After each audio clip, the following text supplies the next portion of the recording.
everybody, we're excited to get started with the Master Gardener Tomato and Pepper Trial. I wanted to do a quick video to tell you about the new procedures for this year, including the data collection, and hopefully provide a resource for you that you can look back on if you have questions throughout the growing season. But as always, please feel free to reach out to Annie and me with any questions that you have beyond what I cover in this video.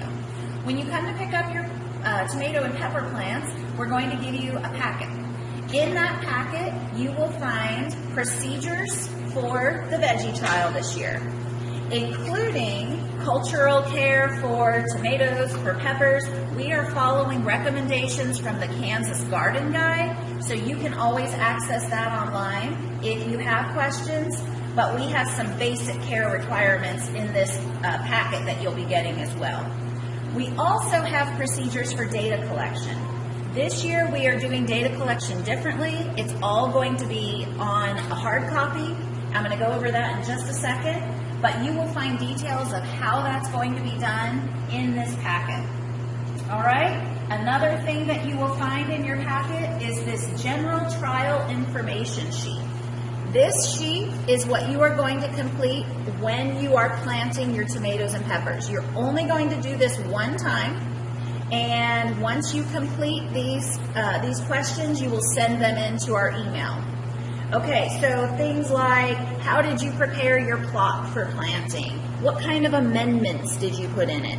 What is the date that you transplanted your tomatoes? How did you space your tomatoes? Those kinds of questions that you'll only need to answer one time for the growing season are all included on this sheet.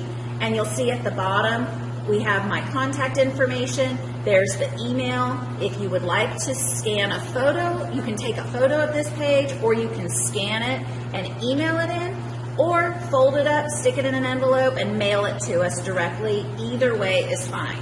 Okay, another thing that you're going to get in your packet when you come pick up your veggies is this rubric.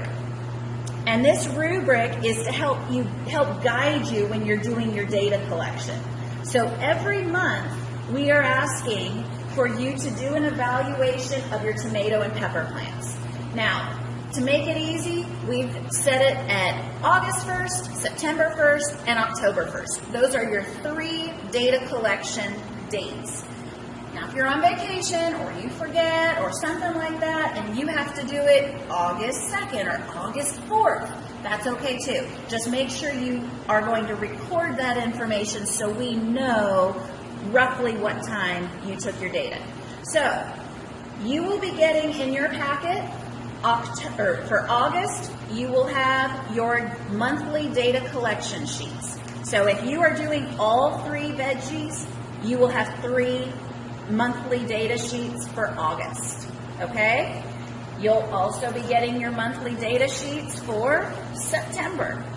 Again, if you're doing all 3 varieties, you'll have 3 pages. And then you're also getting your monthly data sheets for October. Okay, so let's look at those a little more closely. For August, they're all the same, but we'll just look at August. Okay, so at the top, you're going to enter the date of the observation. So like I said before, hopefully it's August 1st, but if it's not, or even if it is, go ahead and write in what date you're taking this evaluation. Include your county, where you're growing these plants, the name of the data collector, and the grower. Ideally, the data collector will be the same every single time, okay? That might be different than the grower, but we would like for the data collector to stay the same from month to month. We want to know what type of irrigation that you're using. That includes whether it's a drip system or if it's manual. We'd also like to know if are you using automatic irrigation or are you just watering as needed? And how frequently did you apply water? Now, because this is the August 1st data collection, you're going to be recording that information based on the last month of growing, okay? Same thing with fertilizer. Did you fertilize? How much did you fertilize? What was the rate that you used? And then we want to know if your tomatoes are staked or caged or nothing. Ideally something, but you'll tell us that there. Okay, then looking down here at the rest of the chart, we have all of the varieties or the cultivars of tomatoes that we have given you. In the first column, you're going to record the number of plants that are alive. Hopefully all of the ones we gave you are still alive, but you're still going to record that number here. Then we want you to record the number of ripe fruit you have harvested during this date range here. Okay, so again, this is the August 1st data collection point. So you're going to keep track from July 1st to August 1st. How many ripe fruits did you harvest? And we'd love it if you would record the weight as well. Okay, so that obviously you're going to need to keep track of that on a separate sheet of paper, and then you'll total it up for us here. Tell us how many fruits were ripe that you harvested for the month, and how much did all of those fruit weigh all together for the month. Okay? Now, looking over at the rest of this sheet, you are using a scale of 1 to 5 to rate your plants on their vigor, resistance to disease, flavor, and appearance. And we've got a description of what each of those mean, how you can think about those underneath the heading.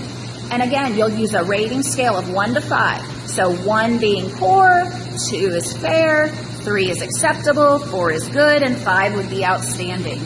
So that is only something you only have to observe on your data collection date. Okay, so August 1st, you would go out and make an evaluation of each of these for each of the varieties of tomatoes. And then if you have any comments that you want to add, you can put those over here. Okay, the same thing is going to be true for sweet peppers and for hot peppers. The process is the same for each of those, for each of the veggie types. Now, after you complete your monthly data collection, you can take a picture and email it to us at the mastergardener@ksu.edu email address, or you can scan it if you have a separate scanner and you can email it that way, or you can fold it up and mail it to us at the Throckmorton building. Any of those ways is fine, but we would like to get your results each month to make sure we can start compiling the data. I will be sending out a reminder as these months approach that it's time to start getting your data collection sheets dusted off and ready to go. And I think that's all I have to share about this for right now. We know this is a different system. We know there are going to be questions. We've tried to make it as simple as possible, but as we learn new things, there's going to be a little bit of a learning curve. So again, we are right here. Please send us any questions you have, and we look forward to having some tasty tomatoes and peppers.